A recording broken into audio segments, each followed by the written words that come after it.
5 amis, totalement inséparables, toujours souriants, le genre de groupe qui fait du bien autour de lui. Absolument rien ne laissait présager la descente violente qu'ils allaient subir. Et pourtant, on aurait pu les sauver. La police aurait pu les sauver. Plusieurs fois même. À la place, 4 seront retrouvés morts, et le dernier ne sera jamais retrouvé.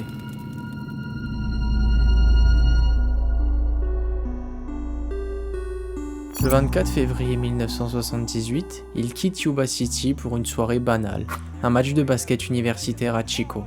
Ils sont vus pour la dernière fois dans une épicerie de la ville après le match vers 22h, l'air détendu, souriant, comme à leur habitude.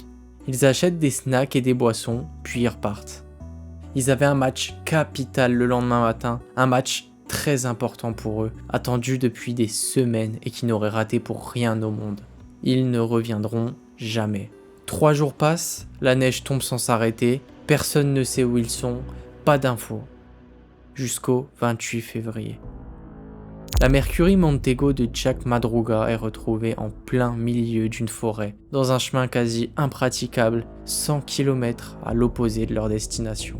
La voiture fonctionne, est en état de rouler, elle a encore de l'essence et il y a même de la nourriture à l'intérieur. Aucun signe de lutte et aucune trace de sang dans la voiture. Elle est stationnée là, soigneusement, au bord d'un chemin, comme si elle était garée devant une supérette le temps de faire une course qui ne prendrait que quelques minutes. Bizarrement, les portes sont déverrouillées et la fenêtre est même ouverte. Chose totalement anormale pour Madruga, qui était un maniaque de sa voiture.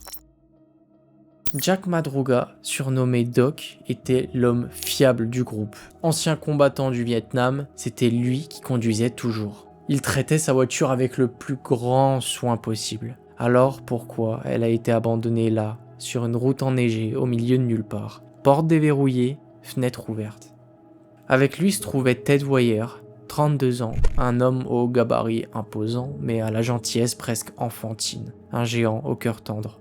Il y avait aussi Bill Sterling, un homme profondément croyant et empathique, toujours prêt à aider les autres, le genre de personnage qui voyait le bien partout autour de lui et dans le cœur de chaque personne, même les plus mauvaises. Jackie Huette, lui, est le plus jeune de la bande.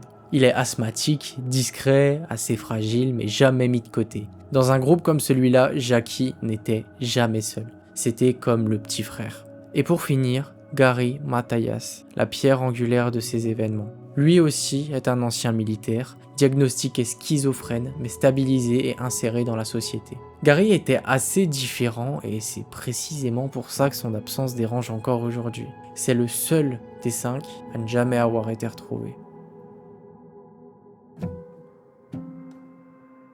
Pendant des semaines, personne ne sait où ils sont passés. Personne ne comprend pourquoi la Mercury Montego a été retrouvée là, au milieu de nulle part. Pas une trace. Jusqu'au 4 juin. Ted Wyer, son corps, mort, dans un mobil-home de garde forestier, à 20 km de la voiture. Il est allongé dans un lit, recouvert de couvertures et bordé comme on borde un enfant au coucher. Quelqu'un a été avec lui. Il a été retrouvé avec 40 kilos de moins, des engelures au bout des membres et une longue barbe permettant de déterminer qu'il a survécu 13 semaines dans ces conditions. Et pourtant, il avait de la nourriture et de quoi se chauffer dans le chalet. Il y avait de quoi faire pour survivre plusieurs mois sans aide. Alors pourquoi il est mort de froid et de faim? C'est le questionnement de trop à ce moment-là et on se rend compte que ces disparitions ne sont pas du tout normales, que quelque chose se cache derrière tout ça. Madruga et Sterling sont les suivants sur la liste. Leur corps retrouvé le lendemain, 13 km au sud de la caravane, au bord d'un chemin. Leurs restes ont probablement été dévorés par des animaux sauvages, il ne reste plus que des os et des effets personnels, comme les clés de voiture du doc ou le portefeuille de Sterling, qui servent à les identifier. 2 jours plus tard, on finira par retrouver Jackie Huette, enfin, du moins ce qu'il en reste, une colonne vertébrale et un crâne. Vu les circonstances, je sais que vous êtes beaucoup à penser que quelqu'un se cache derrière tout ça. Le problème, c'est que les analyses sur les circonstances de leur mort sont formelles. Aucun des 4 n'a été victime de violence avant sa mort. Aucun. Dans cette histoire, il y a beaucoup trop de questions sans réponse, de choses qui coïncident pas. Madruga a fait le trajet Yuba City-Chico des centaines de fois. Pour arriver là où ils sont arrivés, il faut passer par le pont du lac d'Oroville, très reconnaissable, même de nuit et sous la neige. Sans parler des panneaux qui indiquaient la direction qu'ils prenaient. La voiture fonctionnait encore parfaitement au moment où elle a été abandonnée. Elle était légèrement embourbée dans la neige, mais très facilement débloquable à 5. Il restait assez d'essence pour faire environ 140 km. Alors, pourquoi l'abandonner? Certains sont entrés dans un mobil-home, un vrai refuge avec couverture, chauffage, nourriture pour des mois, et pourtant, Ted meurt de faim et de froid. La voiture a été retrouvée déverrouillée et surtout avec une fenêtre entrouverte. Un détail insignifiant, mais qui suggère quelque chose de plus gros. Ils sont partis dans la précipitation. Mais la précipitation de quoi? Qu'est-ce qu'ils essayaient de fuir? Peut-être qu'après Chico, ils ont eu une altercation sur la route du retour, le genre d'énervement entre deux conducteurs quand un oublie de mettre son clignotant par exemple. Peut-être sont-ils tombés sur la mauvaise personne, quelqu'un de menaçant qui les a suivis et les a poussés à quitter la route principale dans l'espoir de fuir cette personne. Ils prennent une sortie, puis une autre, et ils s'enfoncent beaucoup trop loin jusqu'à comprendre qu'ils sont perdus. Alors ils abandonnent la voiture, en panique, en pensant encore être suivis, pour fuir dans la neige. Cette hypothèse expliquerait beaucoup de choses. La mauvaise direction, l'abandon précipité de la voiture, la fenêtre laissée ouverte, mais un problème majeur reste, il n'y a aucun témoin fiable, aucun signe de lutte, pas d'objet volé, aucune trace matérielle d'une poursuite et surtout, elle n'explique pas pourquoi Ted, au chaud dans un mobil-home, meurt de faim. Peut-être que personne ne les poursuivait et que l'erreur venait d'eux. Des doutes sur le chemin emprunté, un désaccord de groupe et dans une suite de décisions hasardeuses, ils se seraient retrouvés coincés au milieu de nulle part dans une tempête de neige. La panique de groupe est connue, elle pousse à agir vite et ne pas faire marche arrière. Mais là encore, il y a quelque chose qui va pas. Madruga a fait des centaines de fois cette route et pour rentrer de Chico à Yuba City, il suffit de rester sur l'autoroute, du tout droit. Pour passer par Oroville, il faut volontairement prendre une sortie indiquée, signalée par des panneaux. Et surtout, il y avait le pont du lac d'Oroville, impossible à louper, même par temps neigeux et de nuit. Une indication claire et nette de leur mauvaise direction. Une version proche et longtemps retenue officiellement est qu'ils se seraient trompés de chemin. Les menant à s'embourber dans la neige, le groupe aurait paniqué au point de sortir précipitamment chercher de l'aide dehors, sauf que la Mercury Montego fonctionnait, avait de l'essence, et elle aurait pu être très facilement dégagée à 5. Alors pourquoi marcher de nuit dans la tempête plutôt que d'attendre le lendemain à l'abri dans la voiture? De plus, il n'y a absolument aucune raison pour qu'ils se soient retrouvés sur cette route de leur plein gré. Certains envisagent la piste criminelle, il suffit d'une mauvaise rencontre et, dans la panique, ils se sont embourbés dans un chemin miteux et ils ont fui. Mais là encore, pas de lutte, pas de sang dans la voiture, aucun indice criminel, aucun objet de valeur volé et surtout, l'autopsie a été claire, il n'y a pas eu de violence physique sur les corps. L'explication la plus rationnelle sur la fin de l'histoire est la désorientation face au froid. L'hypothermie qui altère le jugement, la confusion mentale de ce qui est en train de se passer, ce qui expliquerait les décisions incohérentes, la non-utilisation de la nourriture et la lente agonie de Ted, mais elle ne répond pas à la question la plus importante, comment ils sont retrouvés là. La pierre angulaire de tous ces non-sens, c'est peut-être Gary Matayas, un ancien militaire diagnostiqué schizophrène mais stabilisé et inséré. Soumis à un stress extrême, il peut tout de même présenter des signes de décompensation psychotique, c'est-à-dire de la paranoïa, des hallucinations et des peurs soudaines. Il aurait convainc les autres qu'ils sont en danger, ou alors aurait agi de manière si étrange que les autres auraient paniqué.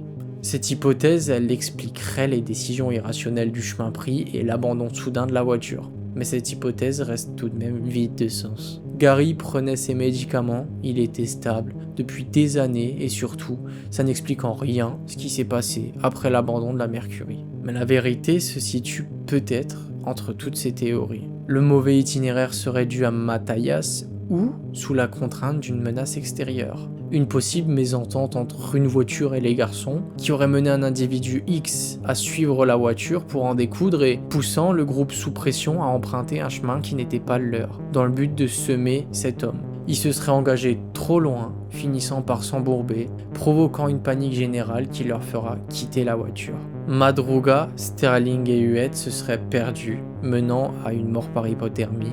Matthias et Ted, eux, auraient parvenu à aller jusqu'au mobil-home.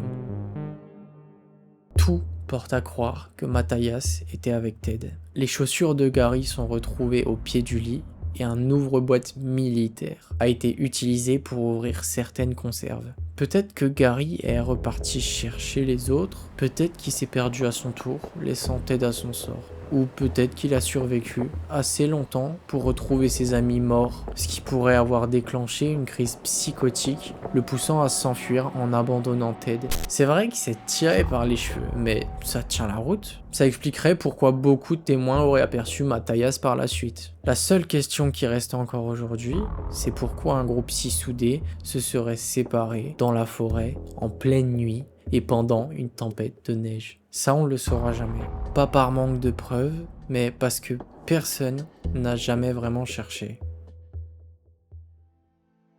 Dès le départ, ces 5 hommes ne sont pas perçus comme des adultes ordinaires en danger. On est à la fin des années 70, le handicap mental est mal compris et trop souvent minimisé. Ils sont décrits comme lents, simples, dépendants, mais pas comme des hommes capables de décisions complexes et encore moins comme des hommes capables de survivre dans le froid de la montagne. Ce regard-là, il change absolument tout à l'histoire. Les recherches ne commencent pas immédiatement après leur disparition, mais ces hommes ont raté un événement qu'ils attendaient depuis des semaines. C'était pas une simple absence. Chaque heure perdue dans ce froid comptait. Quand les recherches débutent enfin, elles sont trop irrégulières. Elles s'arrêtent, puis elles reprennent, puis elles s'arrêtent à nouveau. À chaque pause, les chances de les retrouver en vie s'échappent un petit peu plus. Très vite, un désaccord apparaît entre les familles des victimes et la police. Un père des victimes affirme avoir vu des traces de pas allant vers le nord. Mais les recherches se concentrent à l'exact opposé, vers le sud. Et pourquoi ? Parce que selon les autorités, il était impossible que ces hommes aient marché aussi loin et aussi haut pendant autant de temps. Et pire encore, certains savaient qu'un mobil-home se trouvait vers le nord, un refuge potentiel. L'information a été transmise à la police, mais totalement négligée. Et c'est là tout le cœur du problème. La police a pas cherché loin, parce qu'ils pensaient que les gars ne pouvaient pas aller aussi loin, de par leur léger retard mental. Il aurait suffi d'une petite excursion jusqu'au chalet pour retrouver Ted en vie, possiblement Matthias, qui nous aurait permis d'éclaircir la suite des événements, permettant de possiblement retrouver les 3 autres s'ils étaient encore en vie à ce moment-là. Soyons clairs quand même, personne n'a voulu leur mort. La montagne était hostile, les conditions terribles et les moyens limités. Mais en les sous-estimant, en réduisant ce qu'ils étaient capables de faire, on a peut-être réduit leurs chances de survie. Et cette interrogation-là, elle restera elle aussi sans réponse. Au final, malgré toutes ces erreurs, malgré toutes ces occasions manquées, l'explication officielle de la police, c'est que ce qui s'est passé est un malencontreux concours de circonstances menant à la mort de 4 hommes et à la disparition d'un dernier. Aujourd'hui, l'enquête est close et on n'a pas plus d'informations qu'en 78. Ce qu'on sait, c'est que plusieurs témoins auraient vu Gary à plusieurs endroits différents après le drame, mais jamais officiellement confirmé. Ce qui dérange le plus dans l'histoire, c'est d'autant l'énigme de leur disparition que la possibilité qu'on avait de les retrouver en vie, mais qui n'a conduit à rien par pure négligence. À la fin, il reste pas un tueur, pas d'explication spectaculaire, ni même d'explication tout court en fait. Juste 4 hommes morts, un disparu et plus aucune piste sur lesquelles chercher. 47 ans plus tard, on sait toujours rien et ces disparitions resteront pour toujours une histoire sans réponse.